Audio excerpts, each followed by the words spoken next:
എന്റെ കുഞ്ഞ തോൽവി ജയൊക്കെ ഉള്ളതാണ്. അതിനിങ്ങനെ കരിയാൻ നിന്നാൽ എന്താ ചെയ്യാ? മോനെ പന്തല് അങ്ങനെ തന്നെ അല്ലേ? അല്ല എന്നോട് ഞാൻ ആദ്യം പറഞ്ഞു പന്തല് കാണാതെ നിൽക്കണ്ടെന്ന്. അതിനെന്റെ കുട്ടി ഇങ്ങനെ കരിയല്ലേ?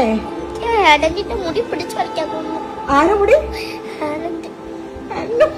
എനിക്ക് ഇട്ട പേരൊന്നും അറിയില്ല. മുത്തുമ്പോ അതിന് കരിയല്ലേ പൊന്നും കൂടെ. സത്യം പറഞ്ഞ ഒരു നെഞ്ച് പിടിച്ചു വിളിക്കുന്ന ഒരു മാച്ചായിരുന്നു. ഞാൻ രാവിലെ ആയിരുന്നു ഡ്യൂട്ടി, അതുകൊണ്ട് നേരത്തെ കിടന്നുറങ്ങി. ഫേസ്ബുക്ക് ഓപ്പൺ ആയിരുന്നപ്പോഴാണ് നോർവേ കാപ്പിൽ കിടന്നു. ചങ്ക് കറങ്ങുന്ന ഒരു നിമിഷമായിരുന്നു. സത്യം പറഞ്ഞു കഴിഞ്ഞാൽ നെയ്മർ വിരമിച്ചില്ല. അപ്പോൾ 2030 മത്സരത്തിൽ കാണുമെന്നാണ് പറയുന്നത്. എന്തായാലും അടുത്ത വർഷം കപ്പടിക്കാം. 4 വർഷം, അടുത്ത 4 വർഷം കാത്തിരിക്കണം.